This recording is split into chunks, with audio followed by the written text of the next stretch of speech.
Hear about rumours about celebrities going out with each other. They get pictured having coffee together, and the world goes mad, everybody. Eventually, we find out there's no romance. Thank you. Sorry. They're just good friends. Good friends. Well, tonight, we're going to look at the pros and cons of having a purely platonic relationship. In a moment, we'll chat to our relationship expert, Simone Bienne, but first, here's Katie. When male and female celebs are snapped together, the papers can't help but suggest they're an item. Take Gerard Butler and Jennifer Aniston. They hit the headlines in 2009 with suggestions they were in a relationship after teaming up for The Bounty Hunter. The pair admit they have great chemistry, but maintain they are just good friends. Oh, the rest of the night is ours. Courtney Cox and Josh Hopkins play lovers in sitcom Cougar Town, so it's no shocker it's rumoured they're having a relationship in real life too. Especially when snapped holidaying together in St Bart's earlier this year. But Josh actually confirmed Courtney was his wingman, helping him find some cute ladies to hook up with. Won't tell anybody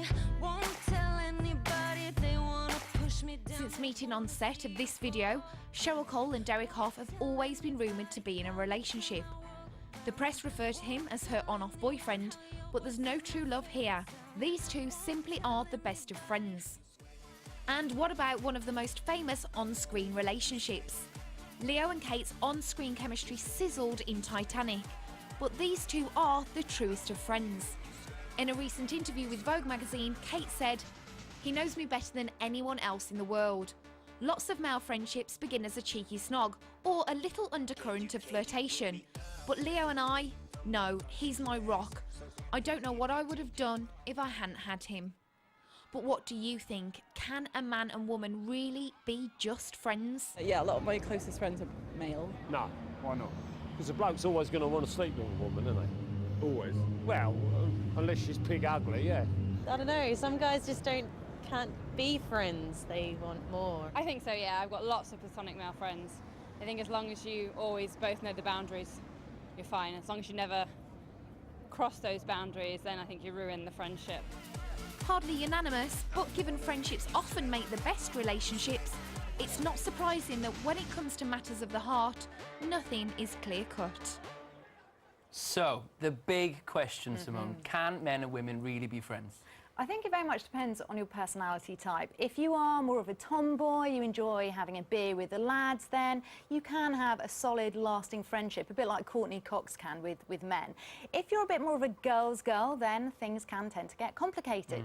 Now, we're always gossiping about celebs. Are they, aren't they? Why do we love speculating so much? Because, Kate, they're such beautiful people. I mean, why wouldn't Gerard Butler want to kiss Jennifer Aniston? Absolutely, I agree. She is just so gorgeous. But there's often speculation because, more often than not, things tend to go wrong. And a recent study has shown that 60% of people asked, and they asked thousands of people, said that actually they did cross the line when it came to their friends. So their friends without benefits became friends with benefits. And that's because often if you are attracted to someone's personality, then it can lead to deeper feelings. Yeah, but sometimes it can naturally happen as well. You can be friends and you can fall in love with your friend or something.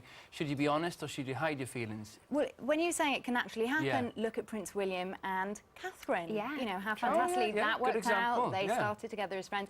I think you've got to be really careful because as soon as you cross the line and say that you have feelings, then your friendship is or can be likely to change.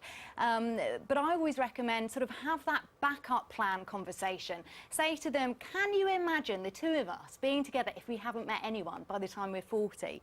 And if they say, are you joking? You're just like my brother or you're just like your sister, then you know it's not going to happen.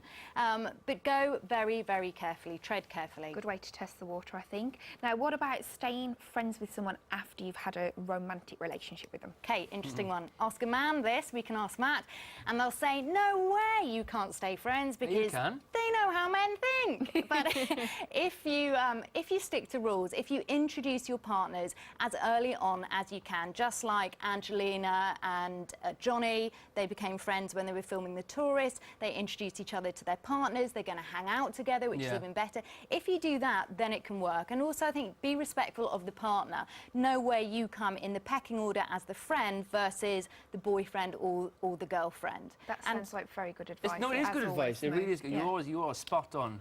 Can I see you afterwards? Because I got issues up to here. Oh! Oh, Oh dear. You can share on the sofa. Yeah. No, I'd rather eat my That's own a hand. different show, yeah. Thank you very much. So we've got some Thanks, messages Simone. because we asked the people on Twitter about this. Can men and women be good friends? Now, Pauline says, I have got several male friends. Sometimes I think I can talk to them more because there isn't any bitchiness. It is good to get the male We ain't perspective, bitchy. I think. Yeah. Charlotte says some women get on better with men than they do with other women. It's a fair point. Nicola says men and women can just be friends, but you have to be prepared to accept there will always be people who assume there's more than it is. Now, the only way is Essex is causing a bit of a stir as well on the Tinterweb. Claire on Facebook, I think it won for the comedy value. It is addictive viewing. Go Towie. And then I we've got a agree. couple